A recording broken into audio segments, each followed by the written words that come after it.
Good afternoon and welcome, everybody. Hi, yeah. You can clap for me, that's fine. I'm not saying I have talent. My name's Cam, and I'm a producer here at the Green Space. Do we have any members with us tonight? WNYC, WQXR, classical listeners? Hey, cool. Everything we do is supported by you and the Jerome L. Green Foundation. Who's here for the first time? All right, quite a few. That's great. We hope you return. Coming up this Monday, we have a live taping of Latinos Out Loud, that's LOL, with special guests, wait for it, Lin-Manuel Miranda and his father. The tickets are sold out, but if you're willing to try, there may be some walk-ups. So I'll let you know about that. We also will be live streaming the event, so you can find links to that on our website. Then on the following Monday, Tracy Clayton, who you may recognize from BuzzFeed's Another Round, and now she's on this show called Strong Black Lead. It's on Netflix. She's sitting down with WNYC's Rebecca Carroll to talk about the podcasting business and more. We also have an artist in residence. It's the New Yorker cultural critic, Hilton Owls. He's sitting down with some of today's top poets and thinkers to discuss the state of America, its aspirations, defeats, goals, and realities. This Tuesday, he returns with Shane McRae and composer Michael R. Jackson for a conversation and performance. He's also speaking with Natalie Diaz, Kathleen Chalfant, Saskia Hamilton, and Carolyn Forche. So, quite a few people there.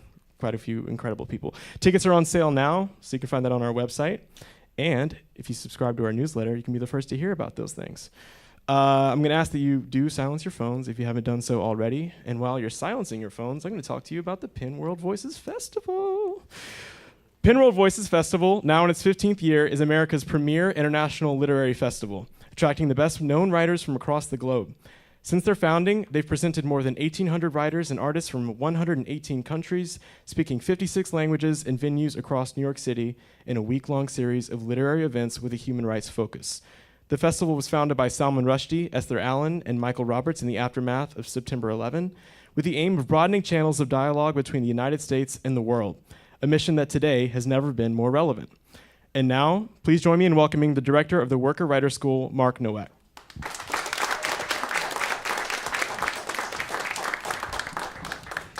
Hi, everyone, and thank you for joining us on this beautiful May afternoon. It's really nice outside, so it's nice that you're inside with us. I had this idea about 15 years ago. I had been teaching poetry in the schools and poetry in the prisons for a long time, but I came from a family where everybody worked in factories in Buffalo, New York, that what about taking the poetry workshop into factories? And so I started working with a closing Ford plant in St. Paul, Minnesota, then went to Ford factories in South Africa, and when I moved to New York City about 8 years ago, the director of the Penn World Voices Festival approached me and said, would I be interested in doing something like this here in New York City? So I first started working with this great organization called Domestic Workers United. We did workshops for 6 months and then did an event at the Penn Festival. And then the year after that with the New York Taxi Workers Alliance, and you'll hear some of the poets who have been with us now for 7-8 years, taking workshops once a month at Penn America. And I'm going to allow them to introduce themselves. But first, we've had a filmmaker, Zardon Richardson, who's been following us for a long time. And he likes to kind of open each of these events with a little story about one of the people who you will hear from read poems today. And we are super excited to be here. We're super excited to be part of the Penn World Voices Festival. And we're incredibly happy to be here with the amazing Sonia Sanchez. So if you could put your hands together for Zardon Richardson and this film. Thank you. Thatch would probably have it because it's grass. It's grass. It's like a material. Yes. Like that. Or Okay. precipitation as I well. always thought thatch was made out of the rain. straw. Not I don't know. But I guess it could be grass, a grass hut. And So, it's coming down. As Gilda Yes. Radner would Dripping. say, never mind.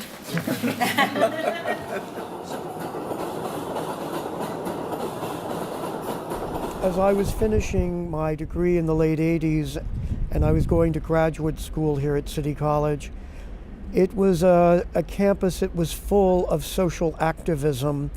People were always protesting something, wars or nuclear weapons. I got involved in the anti-apartheid protest movement at various times when I was at City College.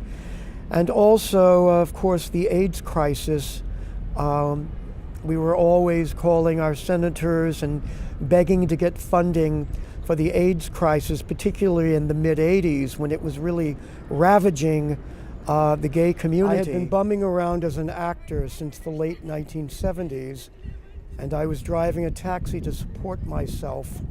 I signed up for 15 credits in September of 1986, all enthusiastic about going back to college, and got all my textbooks, and 15 credits was a lot of hours a week. And also I had to drive the cab at least 4 or 5 days a week. So what happened after I started classes, I was enjoying it immensely, and my mother had a terrible stroke. She became half paralyzed in Louisiana. So I had to deal with that while I was driving full-time, going to class full-time. And then another friend of mine named Richard, who was a taxi driver friend of mine, we used to go to the Metropolitan Opera together. We were standees. For years, we would park our cab in front of the opera, and we'd go to the opera, and then we'd go back and drive the rest of the night. Well, Richard was diagnosed with terminal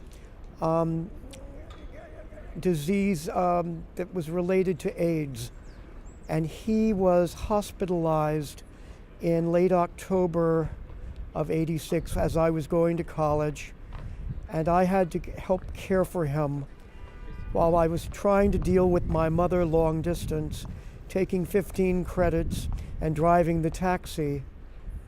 And the reason this was important for me now as I reflect back is because that was the time when I really learned self-discipline, to be able to take care of a dying friend, to take care of my mother's business via long distance, and to try to make all A's at City College. I don't know how I did it, but I did it. And unfortunately, my friend Richard died in early December 1986. And of course, the week that he died was when all my term papers were due. But I managed to care for him to the very, very end. We were in a city of a great plague, the AIDS plague of New York, one of the worst experiences that I've ever encountered, with people dying left and right. It was a very sad time in New York. But the taxi kept me focused because I always had a job to show up to.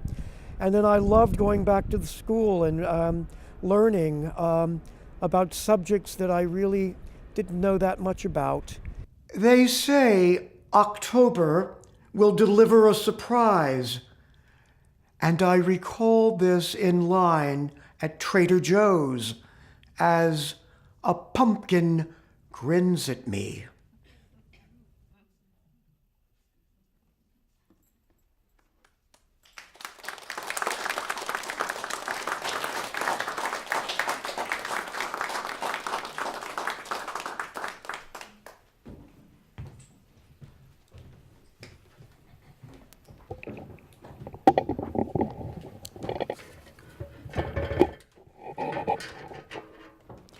Good afternoon, I'm Davidson Garrett.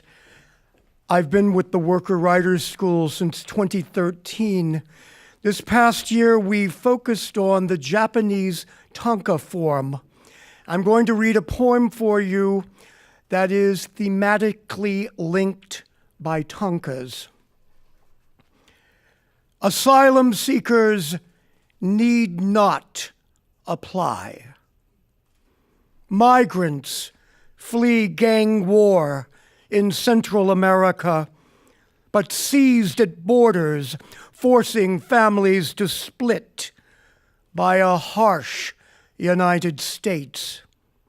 Mothers, children wail anguished screeches of horror as scared offspring grabbed and flown miles and miles away, locking parents in cages.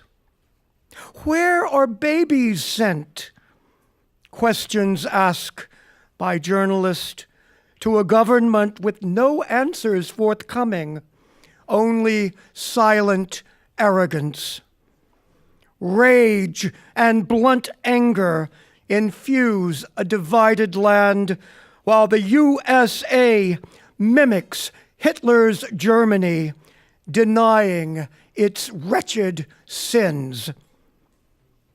How do we respond, aware these iniquities stain the unjust heart of a rich country boasting freedom, liberty for all? Stooge legislators fear for their re-elections, siding with monstrous dictates of a president known for his crass bigotry. Asylum seekers need not apply. Thank you.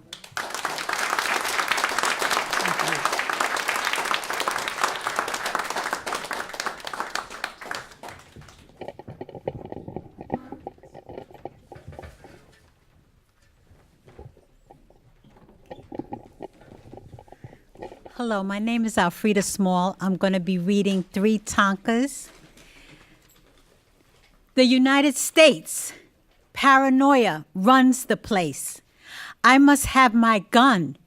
Children have no right to life. Weapons rule without a war. 2 little girls sold Snicker bars on Gray Ferry. Their mama sat near. They asked every passenger with sad faces to help them.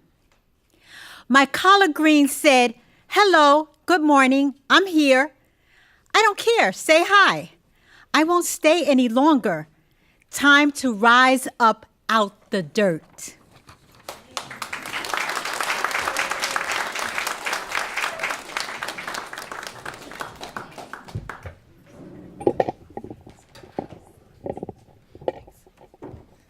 Hi, I'm Paloma Zapata. I've been doing this for a few years with Mark. I'm a Bolivian American and former labor organizer, former retail worker, and a dog walker now. Oh, sorry. Okay. So doing 3 tankas. This first one is called Mother Earth. No borders, no wall, borrowed time on foreign land. It's simple for me. This land asks us to be shared. At least I have snacks. Make up for lost time. I rush winter leaves from my feet. Don't leave me, don't leave me. White rabbit, just make it be. 10 minutes late for my shift. Quinoa. New delicious grain. Ancient remedy on sale. My mother's breakfast. Peasants' pleasures turn to gold. $8.99 per pound. What a steal. Thank you.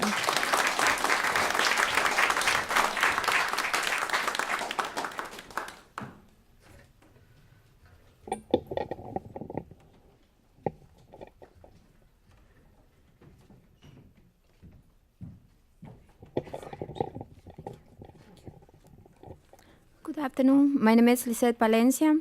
I represent the Domestic Workers United with Mr. Mark Nowak.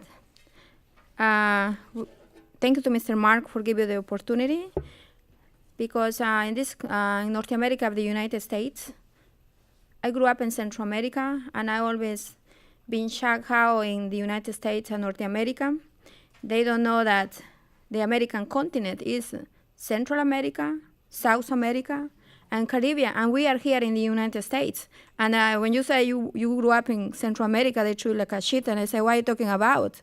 If it's the same continent. This is North America of the United States. But I blame the education. I think that the Board of Education don't add that thing in there for the children to study when you're little. So thank you to Mr. Mark for giving opportunity to domestic workers that I always say that it doesn't matter the kind of job you do with dignity. Instead to sell drugs or doing bad things, you're doing a decent job to pay your bills, your rent, to support your family. So thank you to Mr. Mark for giving this opportunity to all the workers. It doesn't matter who you are. So I'm going to say two tangas and a poem.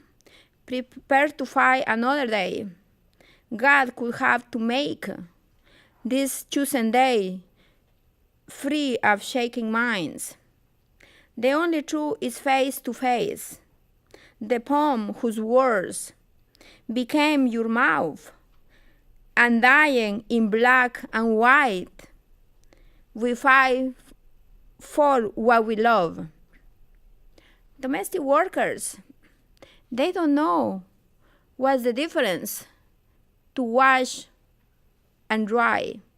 They wash in the dryer and they dry in the washer. You're part of the family. Can you come the weekend? But you don't get paid because you're part of the family. Shoulders, just showing teeth. Domestic workers, they don't have brain. They're stupid. A housekeeper, I pay 4 hours, and how come she didn't empty the whole closet? It takes a minute to do it. It's raining. It's storm day. I got home early because they said the storm's coming. But I see at the window, please take the child to the park. Go to the park. Being the whole day outside in the park with a sunny, very hot day. You didn't organize the child's room. You've been the whole day outside. We love you. You're part of the family. And that's how you treat your family? I feel sick. Well, if you're sick, go home. I can hire someone else. You have time to get in. The clock and point a time to get into the job.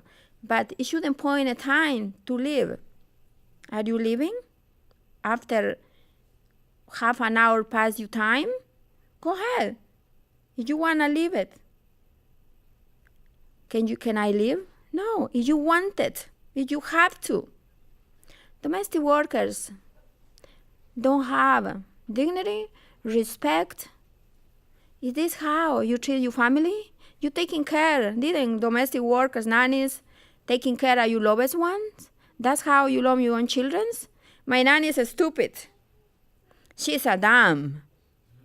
That's what the reality of domestic workers. Thank you.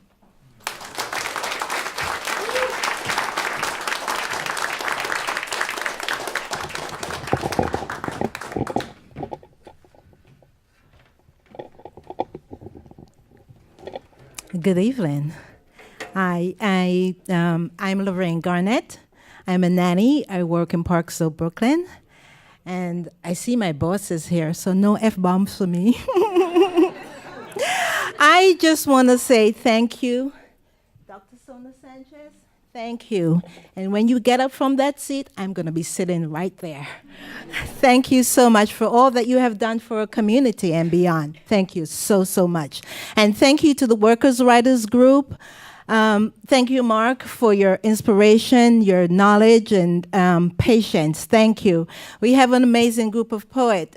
Christine Lewis, who is an activist, a poet, a storyteller. She tells a story without even uttering a word, and you will see when she get up here. Thank you, Christine. We have a lot of actors in the group. Everyone is just amazing, amazing. Just a very quick story. The first time I came to the group, Davison, who was reading, poetry is fairly new to me. So he started to read, and I sat up right away because I'm like, ooh, Shakespeare. He was so amazing. Thank you, everyone. And let me start. Have you seen my man? He left to visit his mom. It's been 5 years since. Where the hell could he have gone? The motherfucker is missing. Oh, sorry. Sorry, Shannon. Okay. This poem is titled Just a Chair. Just a chair. I'm a chair. I'm not a bench. I'm not a sofa. And I'm definitely not a bed. I am a chair. Do not ask me if I'm antisocial. What the hell does that mean? I am made to seat one human being at a time. Do not sit in me, then place another human being in your lap. That additional person changes my composition and weighs me down. I am constructed for one. You cannot place extra burden on my singular structure, thus breaking and shattering my forelegs from under. Then you have the nerve to inquire about my disposition? No, I'm not antisocial. I'm a chair, damn it. If you wanted communal sitting, gather my peers and I. Place us around a table for Thanksgiving dinner. Place us in a circle and sing kumbaya, kumbaya. Place us in a row for that shitty, boring conference. Use us for musical chairs. Having said that, please, only one rear end to my frame. It is not my fault if you fall off me due to unwanted occupancy. My lack of empathy for your downfall does not make me antisocial. I am a friggin' chair. Do not jump on me. Do not jump on me. I'm not normally this rebellious. I do possess charm and wit. As a matter of fact, I do recline. Just pull the lever on my left, your right, relax, ease your mind, unwind. I do not discriminate. All are welcome to have a seat. Only one human backside at a time. I am a chair, damn it, just a chair. Thank you, ladies and gentlemen.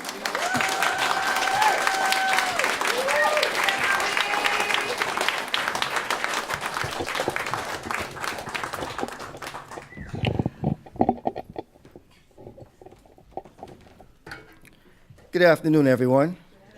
And happy Mother's Day to all the ladies in the house.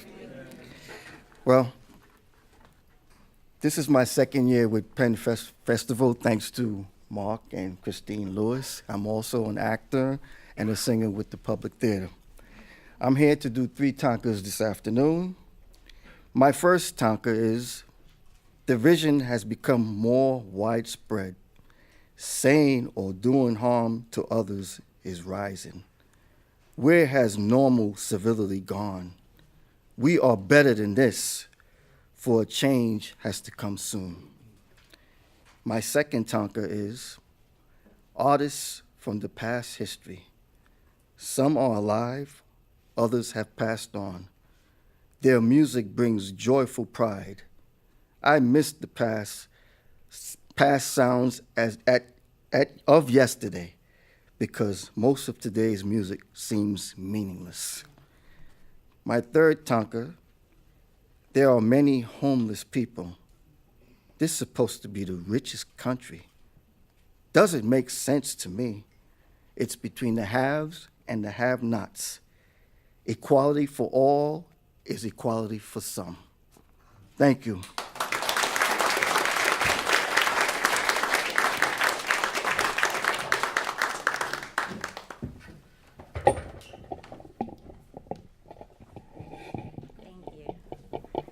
Good afternoon, everybody.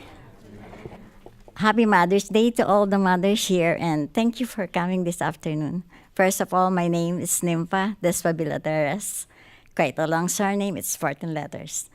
I came from the Philippines. I was here in 96. And I want to thank Christine for recruiting me and Mr. Mark for taking me into the group. It was a very interesting ride for 2 years. I had 2 tankas for you. Oh, before I forgot, I came from the Mayan Migrant Workers Association, which helped traffic workers, wage theft workers, and abused women. And we have reunited 40 families with their children from the Philippines. Here goes. Thank you. Walking down Columbus Avenue one day, a flock of pigeons feeding on the sidewalk. What are they eating on? I wonder. All I see are birds, so I try to disperse them, so crumbs. April 30, Tuesday, just an ordinary day. A text read, Marivic died. Wasyak. Met her when she was 10. Kind, hardworking, selfless, multitasking on any job to sustain family. My tears fell like a river for a selfless friend. Thank you.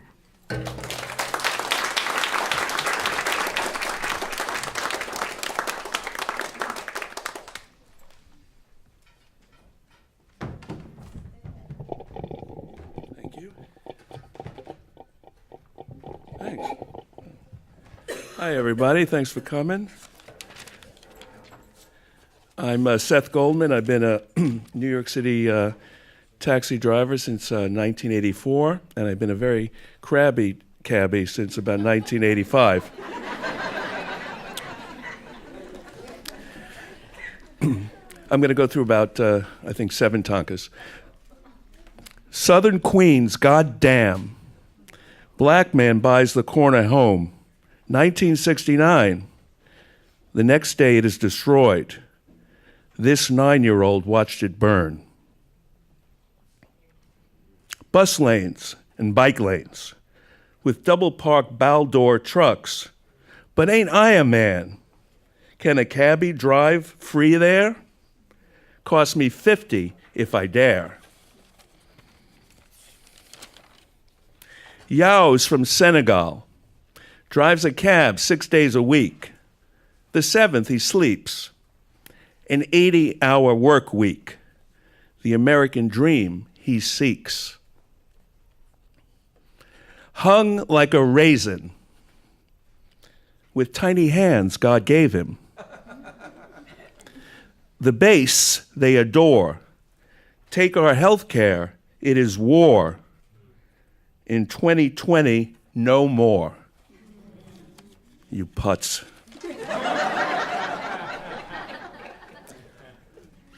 405 Lexington, the Empire State's elder. Chrysler is sublime. Ride in that elevator, as perfect as man made her. She smells so good. After 30 years, she should. Though I would never utter, got no chance against her rival, chicken roasting with butter. Springtime in New York. Cousin Autumn is jealous. May Day is coming. The gig economy's fate, organize and agitate. Thank you.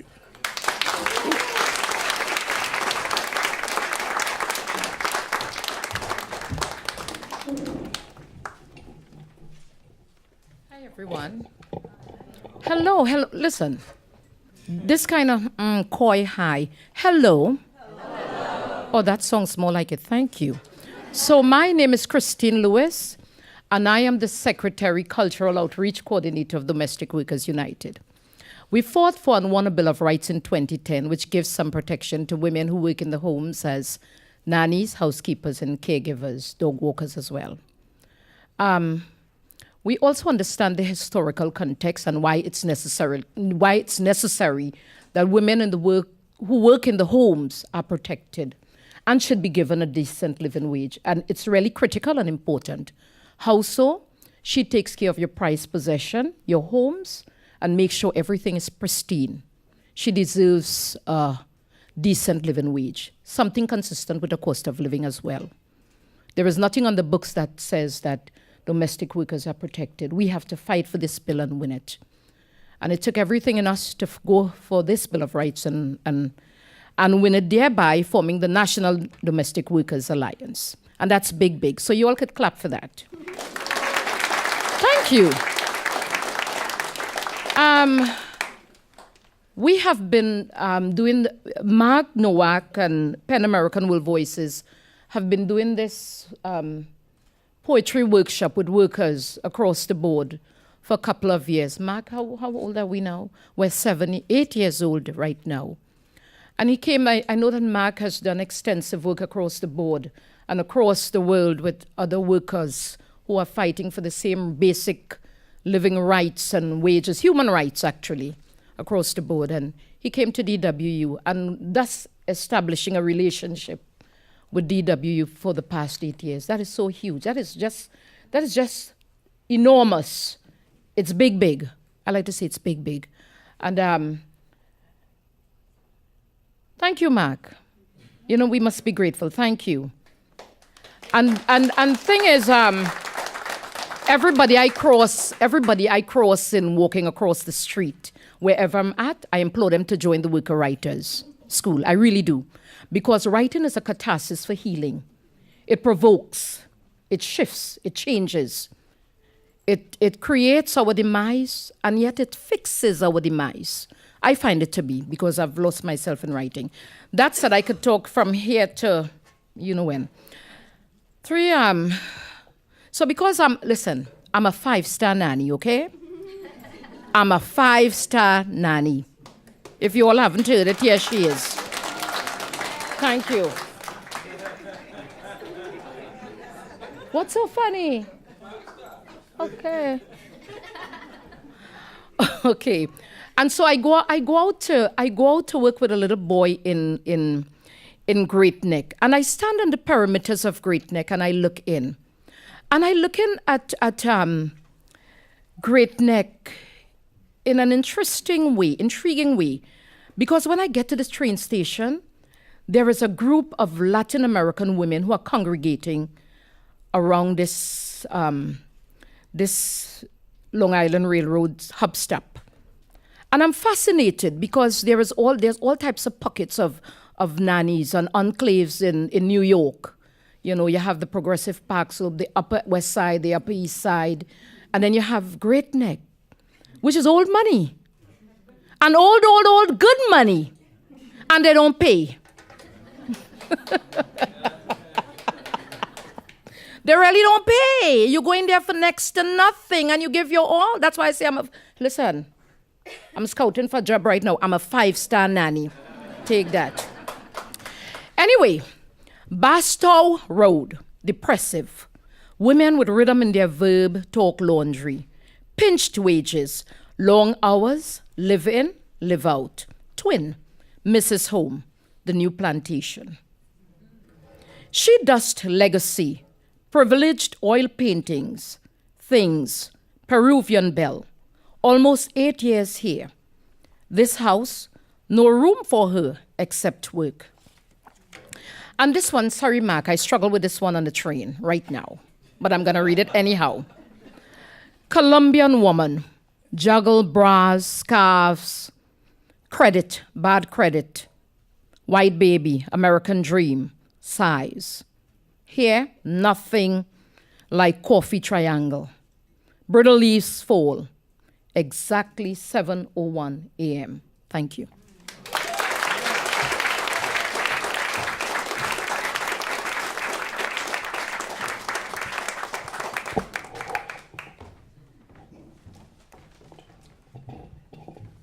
I have to say that was incredibly moving. Thank you so much for sharing those with us. Thank you very much. Please, everyone, give them another round of applause.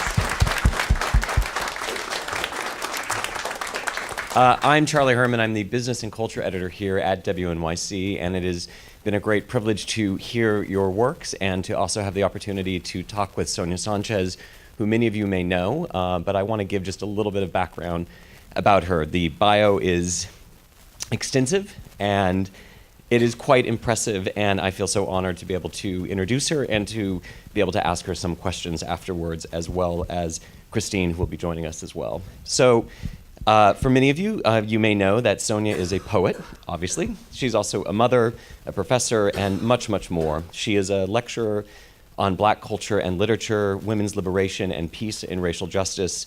She is a board member of Madre, which focuses on global women's rights, and so much more. She's the author of more than 20 books that include Homecoming, We a Bad People, I've Been a Woman, Homegirls, and Hand Grenades, for which she won the American Book Award, Shake Loose My Skin, and most recently, and available in the lobby, Morning Haiku. She has been a contributing editor to Black Scholar and the Journal of African Studies. She edited the anthology We Be Word Sorcerers, 25 Stories by Black Americans, and just to list some of the awards that she has won over the years: a National Endowment for the Arts, Peace and Freedom Award from the Women's International League for Peace and Freedom, the Langston Hughes Poetry Award. Her book, Does Your House Have Lions?, was a finalist for the National Book Critics Circle Award. She is the Poetry Society of America's 2001 Robert Frost Medalist. She has won the Ford Freedom Scholar, the recipient of the Harper Lee Award for Alabama's Distinguished Writer of the Year. She has lectured at more than 500 universities and colleges in the United States and has traveled around the world from Africa to Cuba, England to the Caribbean, and she is here with us today to talk to us. She was the first presidential fellow at Temple University, where she taught English and women's studies. And in 2011, December 2011, Philadelphia's mayor selected her as the city's first poet laureate, calling her the longtime conscience of the city. She has even been the subject of a documentary, which was nominated for an Emmy in 2017. So please welcome to the stage, Sonia Sanchez.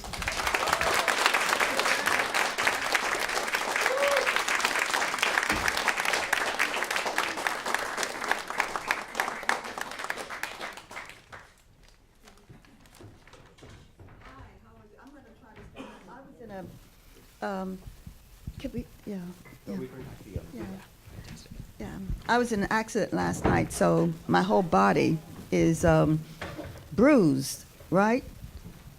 And so I thought maybe I would sit down, but any of you know when you read, it's so hard to read sitting down. I mean, everything stops, right? Am I that short?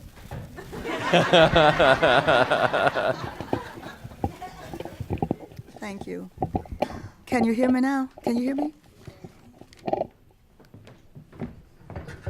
Okay.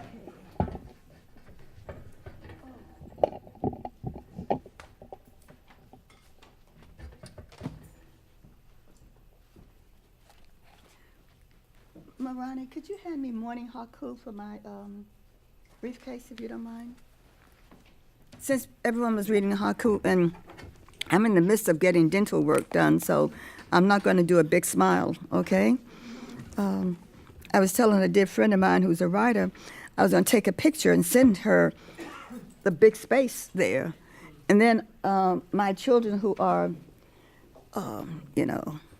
very hip when it comes to everything, they said, Mom, you don't do that, okay? You can't do that, Mom, because it'll be, online forever and ever and ever, right? So I called my friend and said, I'm going to visit you, right? And then you can take a picture with your camera, right? But I love the haiku, and I like to just read something called haiku-ography for a minute.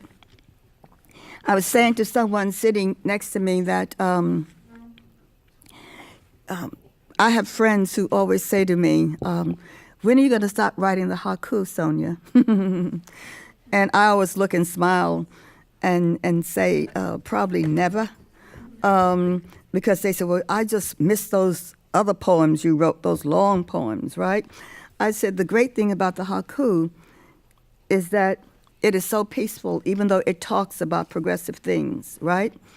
From the moment I found a flowered book high up on a shelf at the 8th Street bookshop in New York City, a book that announced Japanese haiku, from the moment I opened that book and read the first haiku, I slid down onto the floor and cried and was changed.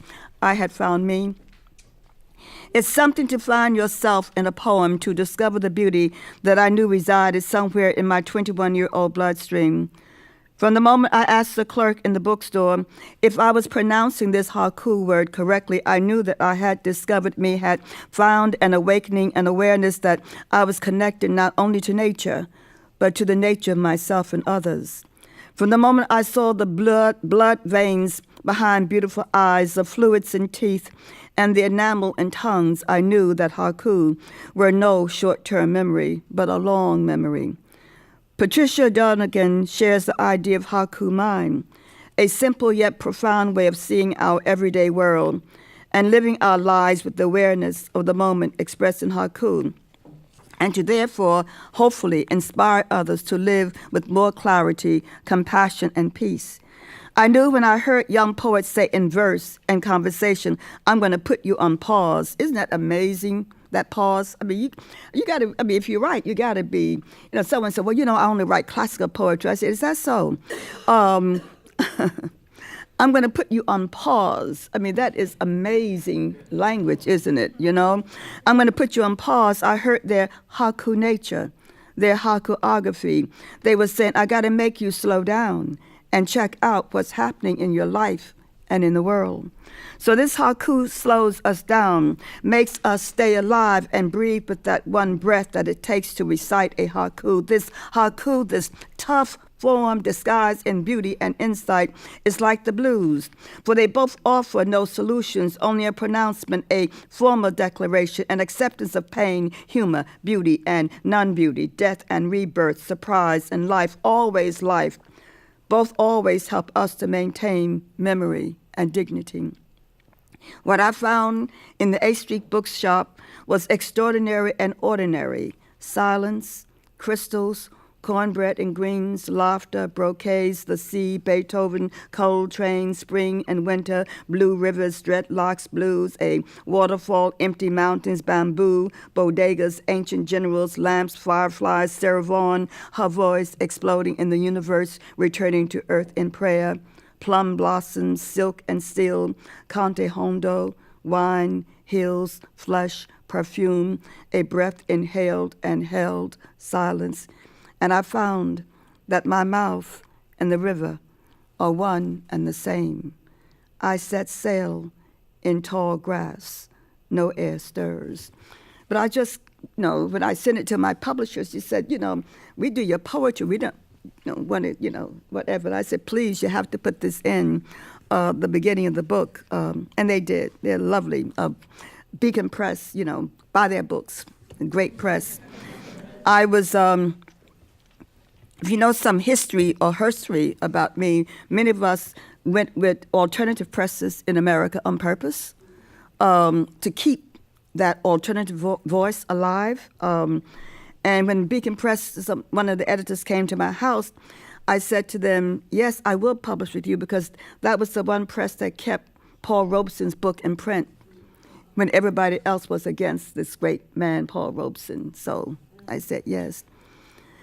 I love Max Roach, and if some of you young people don't know him, Google him. He's buried at a place called Woodlawn Cemetery, and that's only 30 minutes from 135th Street and Harlem, right? And there you'll find the great Duke Ellington buried. It's in like alcove, right? And Duke Ellington, and Miles is buried right next to him. When Miles was ill, he said he wanted to be buried next to Duke.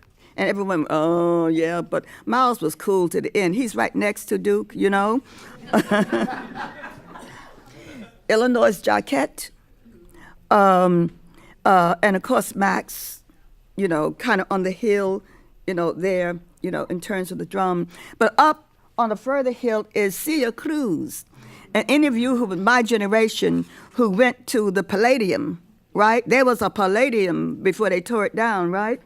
And my father used to think that I would never graduate from Hunter College because I was at the Palladium every weekend. Ooh, can't do that right now. And the brothers, the Latinos and the blacks and the Italians who were there would come over to you, and they wouldn't ask you to dance. They'd go, I mean, and you go and so you do the cha cha cha, and mambo, but this guy grabbed me so tightly tight, I thought I was not going to survive it, and he started doing what they call the merengue. Never done the merengue, but I went, ooh, yeah. And when he finished, he went, which I love. Max Roach, the great percussionist, the great drummer, dear friend, who has an amazing, many children, but one of the people that I know very well is Maxine, who used to have that quartet of violin and viola players. It was amazing. And Max and his daughter and friends would play that together. Nothing ends, every blade of grass remembering your sound. Your sounds exploding in the universe return to earth in prayer. Da-boom, da-boom, da-boom. As you drum, your hands kept reaching for God. The morning sky so lovely imitates your laughter. You came warrior clear, your music kissing our spines, feet tapping, singing in pitch up like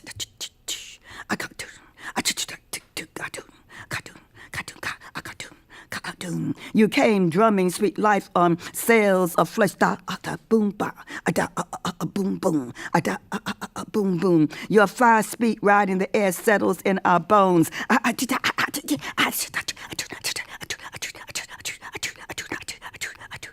Your drums soloing our breaths into the beat unbeat, unto the beat unbeat, unto the beat unbeat. Your hands shimmering on the legs of rain. Your hands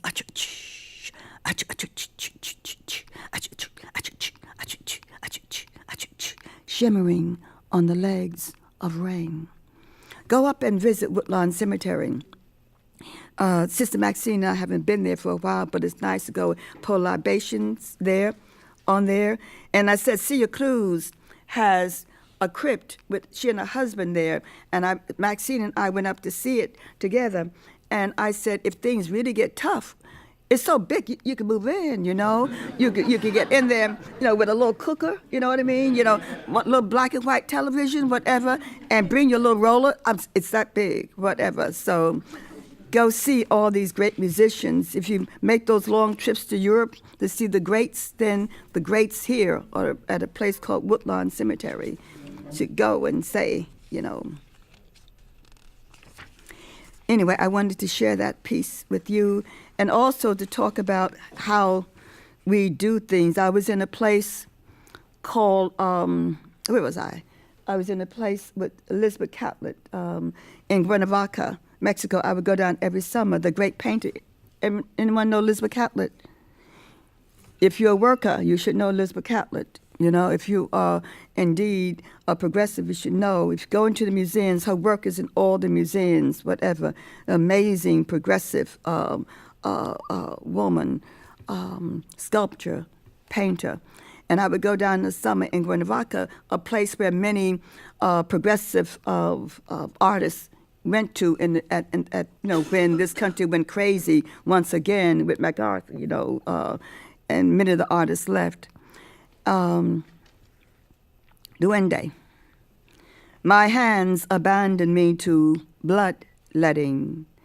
My breasts are dancing in silver. My feet are crying blues. My thighs seem the flesh off the guitar. My breath is indecent as my teeth. Ah, yeah, yeah, yeah, yeah, yeah, yeah, yeah, yeah, yeah, yeah, yeah, yeah, yeah, yeah. I am still standing. That's what we all should say. And this, we are still standing in the midst of the madness in this country. 14 haiku for Emmett Lewis Till. Your limbs buried in northern muscle carry their own heartbeat. Mississippi, alert with conjugated pain. Young Chicago stutterer whistling more than flesh. Your pores wild stars embracing southern eyes. Footprints blooming in the night remember your blood. In this southern classroom, summer settles into winter. I hear your pulse swallowing neglected light. Your limbs fly off the ground, little birds. We taste the blood ritual of southern hands. Blue midnight breaths sailing on smiling tongues. Say no words. Time is collapsing in the woods. A mother's eyes remembering a cradle pray out loud. Walking in Mississippi, I hold the stars between my teeth, your death, a blues I could not drink away. For Emmett Till. And some of you older people will remember Odetta, you know, Sister Odetta, who anytime there was a meeting, a celebration for Du Bois or any of the people in a great movement in this place called America, Odetta would be there singing. And the last time I saw her, I was with Bernice Reagan. And we went to see her, and backstage she was, very ill. But everyone knows about artists. You get on stage, the pain dissipates, it disappears, and there she was, as if there was no pain at all. It was amazing, and light just came out of her body and then when she got off that stage, she rolled her off that stage, she lapsed back into what she was feeling. 21 haiku for Odetta. The sound of your voice thundering out of the earth, a drum beat summoning us to prayer. Behold the smell of your breathing, dilated by politics you dare to love. You open up your throat to travelers, exhale lead belly on Saturday nights and Sunday mornings. Your music asks, has your song a father or a mother?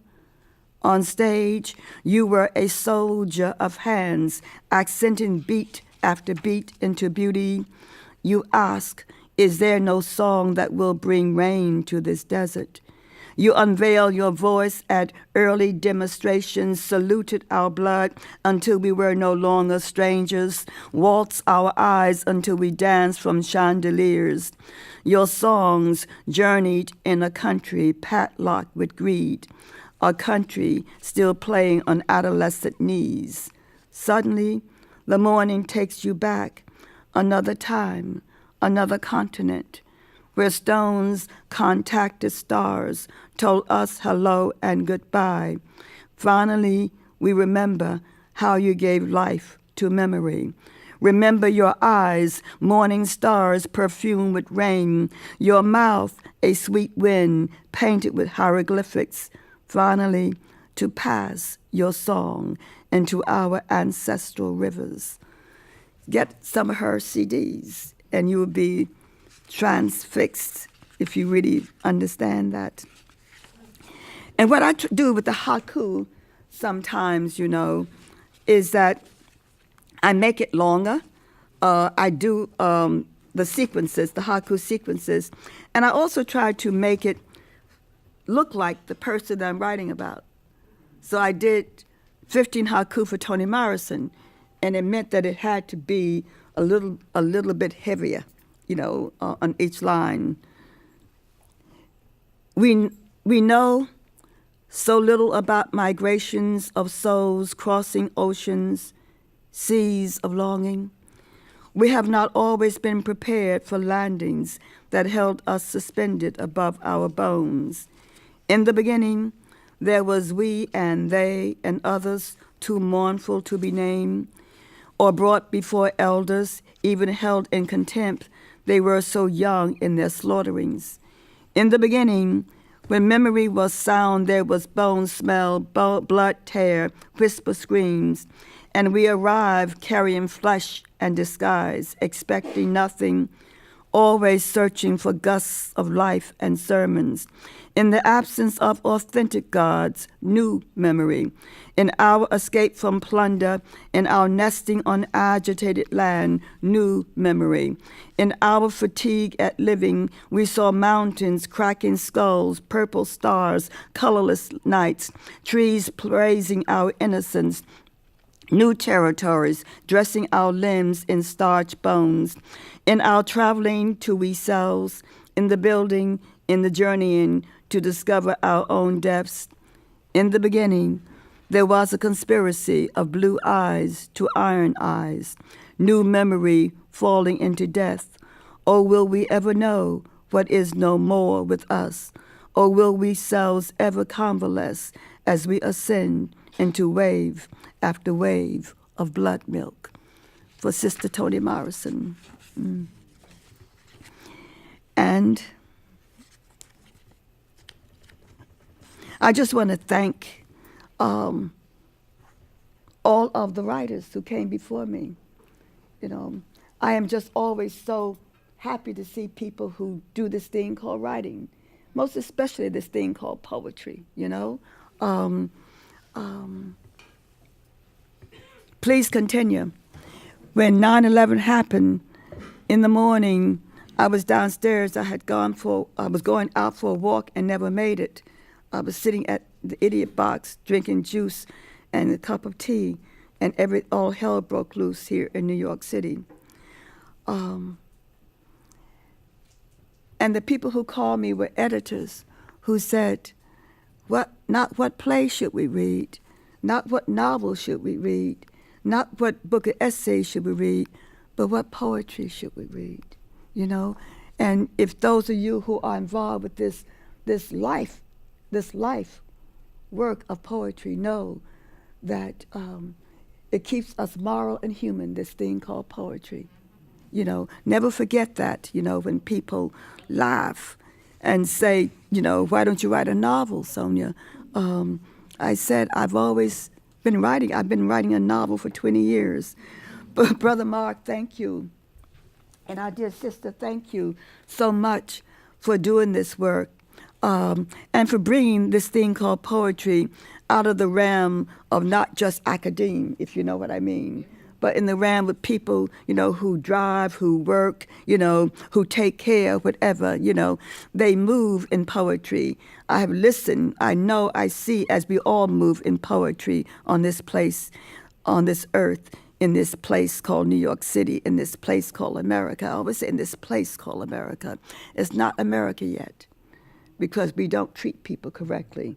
One day it will be America, you know, as Langston said, okay? But in this place called America, you know, we think that we can call ourselves America, right? You know, and be in the Americas and be a people of billionaires, you know, 1% of people running everything, ruling everything, whatever, and say to the rest of us, fuck you. You know what I mean? Because that's what they say. Make no mistake about it, whatever. But yet in all, we have programs. I want to be a millionaire. I say, no, you don't. You know, because you're already in the lesser group already. Now, if you want Aston to have a program, I want to be a billionaire, you know, and maybe I'll look and come and clap for you because I know you'll do something with that money as a billionaire than what people do besides every now and then doing a big ball someplace to raise money, whatever. I always say, forget the ball. Don't pay, you know, $10 million for a dress. Give that to the association that you are trying to take care of. It always seemed to me the oddest thing on this earth, you know. I was born in Birmingham, Alabama. My mother died when I was 1.5, almost 2, in childbirth. And she died giving birth to twins. And some years later, I gave birth to twins. It was supposed to skip me, people, you know, but it did not. And this is called Memory Haiku. I was born a 3-legged black child, carrying an extra leg for quick departures. Beneath the sun, I moved in short Birmingham breaths. Silence of the house. In the kitchen, someone washes the floor. Silence, no words, just the sound of earthquakes. Precocious morning, releasing an avalanche of blood. In the hospital, mother, you chanted complex half-moons. What is it about childbirth that women ask for seconds? How long the night to break your body into a diabetic coma? How wild the gusts of blood running down hospital corridors? Do women make a living singing death prints? In my dreams, I rub your limbs until they sparkle. Wherever I am, I patrol your seasonal death. I bring you pine trees and laughter for your journey. Do you hear me singing in the mountains under a constant sky? I, a passerby to your death, cradle your breath. I, a sleepwalker to dreams, imagine you a crane flying south. Every day I hear your voice beyond the hills. And one of the things about the haiku is that for many people, you know, that they do actually two-line haiku. Of course, the very strict haiku writers think that it is, you know, sinful. But one of the great things that happened to me one day, I received mail from Japan, and they were doing a haiku sequence. That's why I do a lot of haiku sequences, because I didn't know at the time I was writing haiku that I really could do that. And they asked me to add a haiku to the poem, the sequence poem, and I read it, and I loved mail. If you want to contact me, write me a letter. Okay, I love to go around holding letters in my pocket, and during the day or if I'm on a plane someplace, I take it out and read it and laugh. You know, and so I read that letter, that request for an addition to a haiku sequence they were doing, and then I wrote it and sent it back to them. Right, but this is a two-line haiku poem, 1 year after 9/11. Sweet September morning, how did you change skirts so fast? What is the population of death at 8:45 on a Tuesday morning? How does a country become an orphan to its own blood? Will these public deaths result in private bloodletting? Amongst the Muslim, the Jew, and the Christian, whom does God love more? How did you disappear, peace, without my shawl to accompany you? What Conte Hondo comes from a hijacked plane?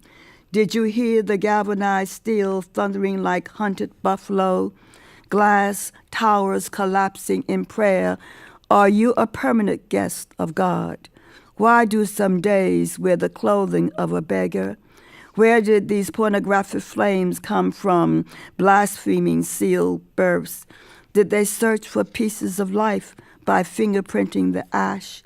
Death speaking in a loud voice, are your words only for the deaf? What is the language for bones scratching the air? What is the accent of life when windows reflect only death? Hey, death, you furious frequent flyer, can you hear us tasting this earth? Did the currents recognize her sound as she sailed into the clouds? Does death fly south at the end of the day? Did you see the burnt bones sleepwalking the city? Is that Moses, Muhammad, Buddha, Jesus gathering up the morning dead? Why did you catch them, death, holding their wings out to dry? How did this man become a free-falling soliloquy? Why did September come whistling through the air in a red coat? How hard must the wind blow to open our hearts? How to reconnoiter our lives away from epileptic dreams? How to live without contraband blood? Is this only an eastern wind registering signatures of ash? Do the stars genuflect with pity towards everyone? Those are some haiku from Morning Haiku, a book that I did some years ago.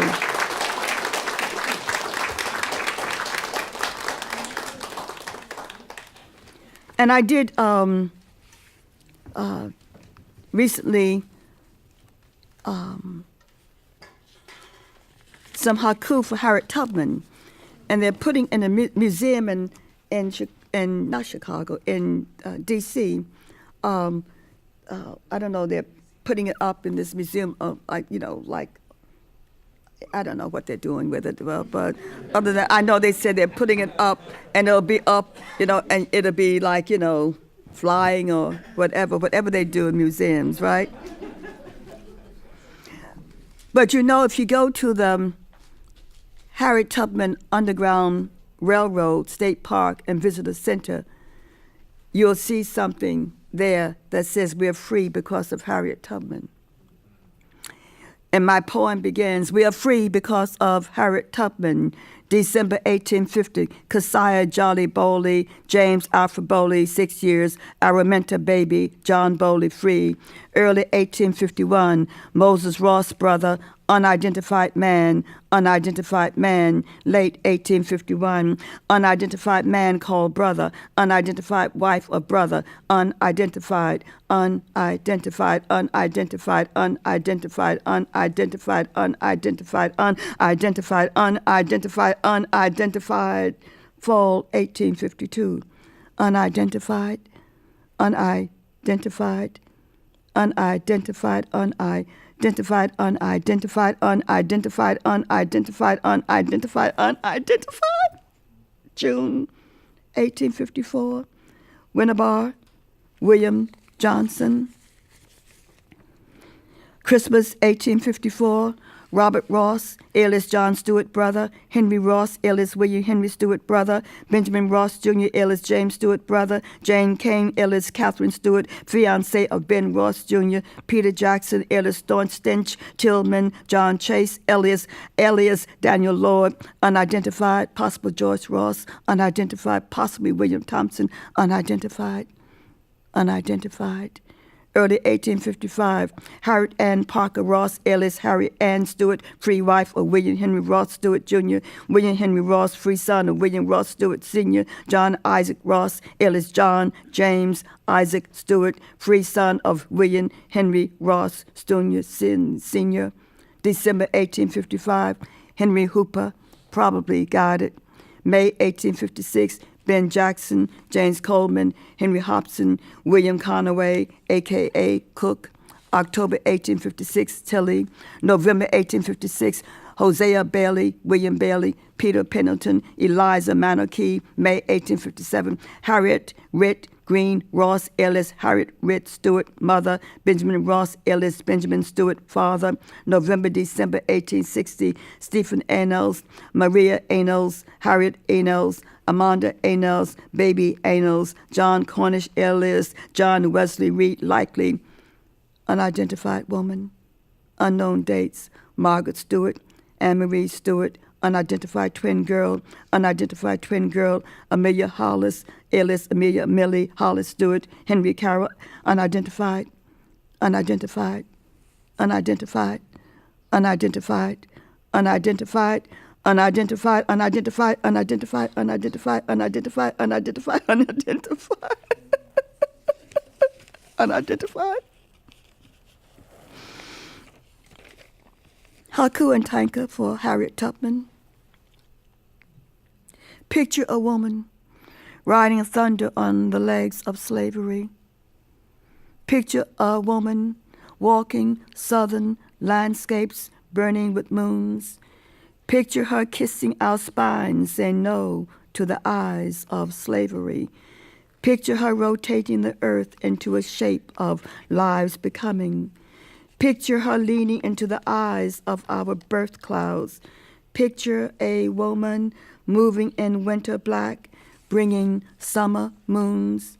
Picture this woman saying no to the constant yes of slavery. Picture a woman jumping rivers, her legs inhaling moons. Picture her ripe with seasons of legs running. Picture her tasting the secret corners of woods. Picture her saying, you have within you the strength, the patience, and the passion to reach for the stars to change the world. Imagine her words. Every great dream begins with a dreamer. Imagine her saying, I freed 1,000 slaves, could have freed 1,000 more if they only knew they were slaves.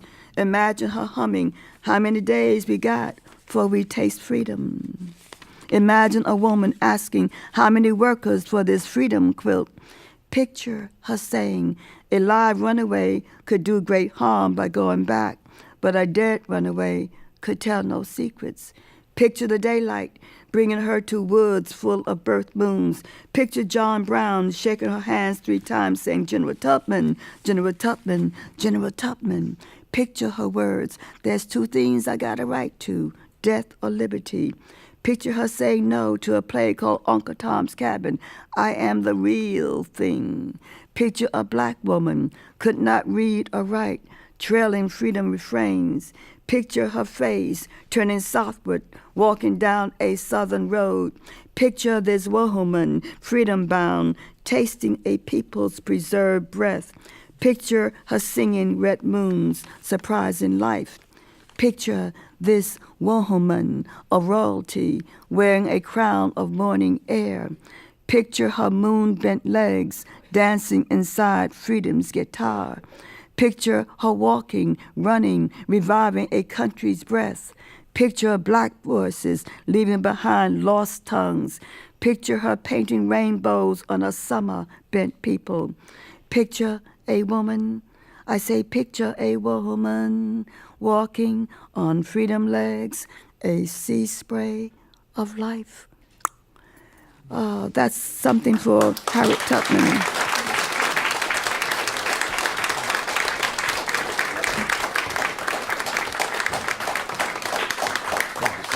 You're more than welcome. Thank you. Thank you.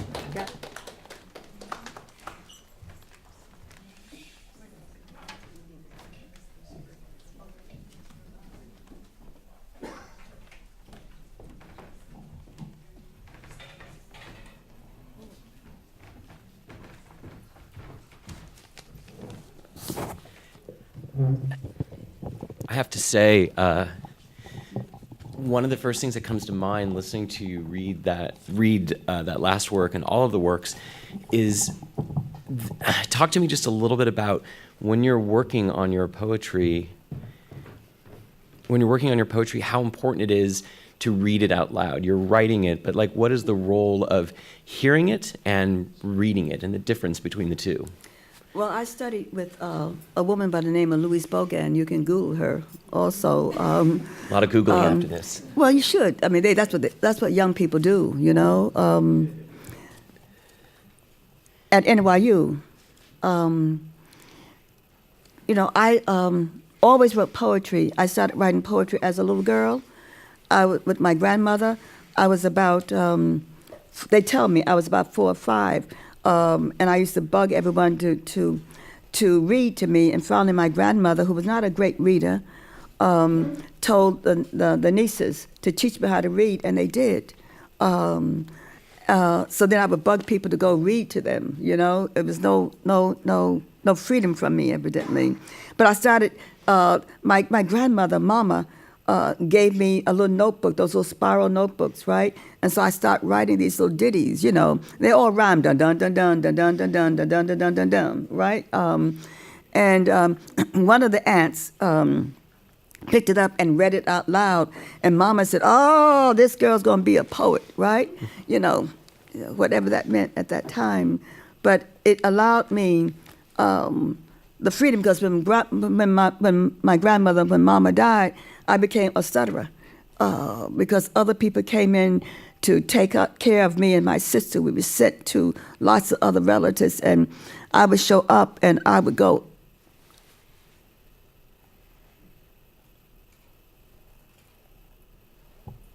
my, and everyone would fall out laughing. But you know, a man was doing a book on stuttering, and he heard that I had been a stutterer, but I was a person on stage. And he came in, you know how you size people up when they come to your house? But he was writing a book on stuttering, and he really did not want to hear why I stopped stuttering or what my stuttering was about. So he said, "How did you stop stuttering?" So I gave him the line after I talked to him for a while, and I realized that, you know, this was going to be like a little waste of time. I said, well, you know, I'm a graduate of high school in New York City, and where we had to take Regents, and we also, one of the things we had to do was swim the length of the pool, right? Isn't it amazing? And then you had to give a speech in assembly, all the senior class. And I was dying, literally dying, didn't want to do it. And they told us that we could have something there to help us if we forgot. but we had to read it. We didn't memorize it. But anyone who knows stutterers, that if you memorize things, you don't stutter. You know that. So I memorized the sucker. You know what I mean? And I'm sitting there pretending to read, and I slowed down the pace, and I came up the stage, and I rushed to my sister, who was, I was 16 years of age coming out of high school, and I said, how was I? She said, oh. I said, no, how was? She said, leave me alone. I haven't given my speech yet. Leave me alone. But in our room, that small room that we shared there on St. Nicholas Place, she looked up at me. She said, you didn't stutter. And I went, oh, uh-huh. And then I realized something, what I had not told that man, is that coming out of high school, I actually stopped stuttering. And it was as if my grandmother had been, with her death, knew that she had to protect me from many things. And her protection, her shadow, her veil of protection was that to make me the stutterer that people laughed at me, so no one bothered me. I was left alone. They said, give her a book. Just give her a book. She'll get on the corner, whatever. She won't go. And when I'm coming out of high school, getting ready to go to Hunter College, I stopped, but I didn't become, this person like, here I am, I'm going to now talk forever, whatever. I was always very quiet because I learned it from, very young age. But my dear brother, my family, my New York family, knew that I wrote this poetry, and every now and then they would find one and get up and read it at the breakfast, the weekend, Sunday morning breakfast, and then they would laugh, not in a harsh way, but I would grab it and go hide it, because I shared this room with my sister, Patricia. And because I, on Saturday, had to clean the bathroom, we had our chores, and we had those old-fashioned big tubs, the ones that you pay a mint for now, right? And we wanted to get rid of to have Martin Day tubs, right? Isn't that amazing? Madness. I used to hide all my journals under that bathtub, right? But I cleaned the bathroom so no one ever found it, right? And I wrote all that time. And when I got out of Hunter and I was going to grad school at NYU, I went into some of these little workshops they had around the city, and they had a lot of workshops. And I would walk in a workshop of 12 people, and I was the only woman, and I was the only black, and I would sit there, I'd raise my hand, no one responded to me. And so after the third session, I dropped out, and that happened about twice, right? And so when I was taking courses at NYU, I looked in, what do they call that thing? Not syllabus, the course catalog. The catalog. And there was this thing, a poetry, Louise Bogan. So I said, don't register, just go sit by the door and see what happens, right? So I went and sat by the door, and the first thing she said, I love Bogan, it's proper voice. Does anyone here have a poem, right? And it was like asking if an alcoholic had a bottle someplace in the house, right? And we all reached in pockets and purses and whatever, right? I said, you might as well find out where she's coming from. I raised my hand real fast, and she called to me, and I read the poem. And people responded for the first time to my poem with criticism, and she did too. It was in that class. She taught us how to sit and work out. And I teach my poetry class, my undergrad poetry class, just the way she taught at NYU. And you had to learn form. And she taught us form. I mean, we learned form. You could not come out of there without form. And all my people, they learned form. They said, my God, I saw you read. You're so hip. Why are you teaching us a villanelle? Why are you teaching us blank verse? I mean, whatever. I said, because you'll never understand poetry. Or you'll never understand what you're hearing, what kind of poetry you're hearing, if you don't learn form. And we did that there. And I learned, it was in that class, she taught us to do a notebook, to send work out to a poetry magazine and all these other places. It was in our class by the midterm that I published my first poem. And I knew Bogan was a drinker, so I went to the liquor store and got all these bags of wine, and brought it and put it on her desk. And I showed her the form, and she looked up and she said, congratulations. And we all had paper cups, and we drank a toast at NYU, right? Very good. Right. Christine, what she's talking about there, I'm wondering, you mentioned that the writers' workshops can be very cathartic, and I'm wondering, what is that like when people come and they learn the form and they begin to write and they begin to perform that? How does it affect people? How does it change people? Well, let me just say, you're talking about the working class, right? The folks who aren't normally in the hub of New York City. Mark coming to our enclave, the taxi drivers, the domestic workers, the vendors at the corner. I mean, inside of all of us, there's this budding story. And I think that the Worker Writers School fosters that story. It allows us to write. It provokes us to write that truth that we would normally not talk about. Whatever that might be on the job that we're painting about, that we can't speak to the bosses about, or just say openly, or say to the other person, because we all work in isolation. Most of us work, apart from each other. The pen becomes our friend. The workshop becomes our friend. The folks in the workshop becomes our allies and comrades. We all have something in common. That struggle, that line that goes through the struggle, that line of pain, that line of nuance, that we're able to sit at the table and, when Mark prompts us to write, whether it's the tankers, whether it's the quatrain, whether it's whatever, the forms are, and you're right, the forms are, it helps us to navigate poetry. It's beautiful. I have been doing the forms poem for quite some time at the Frederick Douglass Arts Center, way up in the 90s.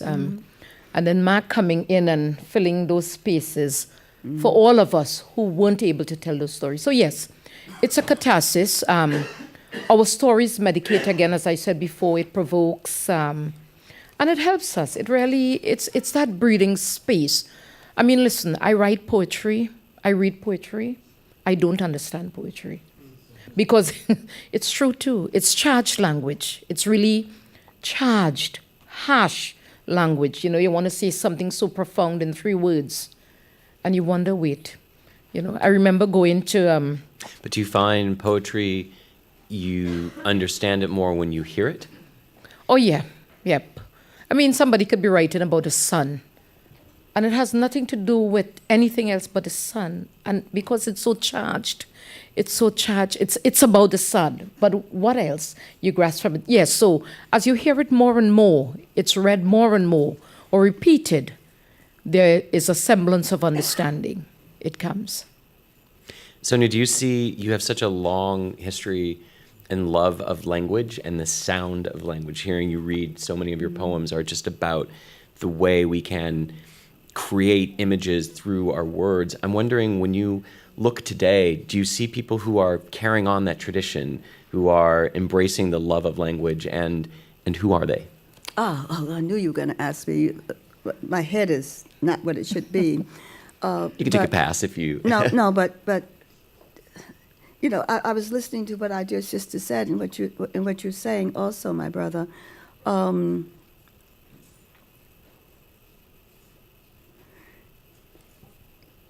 When my stepmother, went out and worked, we all come from that tradition, unless, in quotes, we were part of that black middle class, which we were not. I grew up in Harlem, and my stepmother would take me with her sometimes to work. And I remember in the family, especially in the South and in New York, the thing that they talked about, and it wasn't being disrespectful, they were saying that if you read Richard Wright's 8 Stories, whenever you read that book, Google that, read it. There's one story in there where he talks about, in quotes, the black man looking for work. And the only work that was allowed was work for people, women, black women who went out and took care of people's houses, cooked and took care of the children, right? And the doctor came in and he said to the man, "You have got to get some more money. Your wife is desperately ill." And what does he do? He calls a friend to come watch her, and he gets dressed up as a woman. It's an amazing story. You have to read it at some point. You got to understand, you begin to understand America more and more. And he goes in, and the little boy the child there kept saying to him, her around, saying, your hands are so big, whatever, and blah, blah, blah. And she would answer whatever, et cetera, right? But the kicker was during the day at 12 o'clock noon, home comes the father, the big time person there. And his job was to come in and seduce the worker. And one of the things that in our family that my father said it was not because it was a class thing. It was that I can't protect you. I can't protect you in those homes, and you're so young. And that happened to people. So it wasn't a class thing at all. What it was about is that, that women went into those places, whatever, and they had no protection, and so they became more than just the person taking care of the child, washing the dishes, cooking, cleaning the house, And in that story, Richard Wright writes about when the mistress of the house calls him in to wash her back. It's beautifully written. If you love good writing, whatever, Wright writes that story, whatever. And this woman is sweating bullets, right, whatever, as he has to wash around all over the body. It's an amazing, amazing story. But what it talks about, if you read Wright and understand Richard Wright's writings, whatever, that it talks about how we live.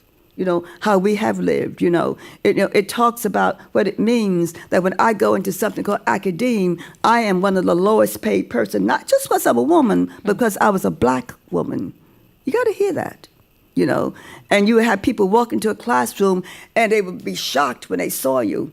And so I would write my name on the board and say, oh, God, I forgot. I should write my name on the board.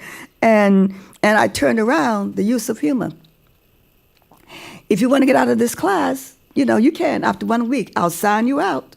It'd be good to have a smaller class, but stay for a while. I can guarantee you one thing. I can guarantee you success in the university. I would teach you how to write. And that means you will be successful in a university. And they stayed. An amazing thing of a class of 22 with one white female and all white males, that as I walked across the campus, right, some guy from the Northeast, right, or South Philadelphia said, yo, prof, hey, because I always come in and say, how you be, on purpose, right? He said, how you be? And I would scream back, I be okay, I'm a little tired, whatever. But we're talking about finally. Are we not talking about finally? But we write about. But your poems, what all the poems write about, we write about issues, but we write about answering the most important question in this place called America. What does it mean to be human? And if we don't answer it in this generation, people, we might as well pull down the shade, get out your weed, right? Whatever. Get your little wine and forget it, period. Because it is that kind of time, that it is an urgent time, is it not? Yes, it is. There's so much more I'd like to ask you, but I want to thank you both for coming. Thank you. Sonia Sanchez, Christine Lewis, thank you so much. Thank you. Thank you.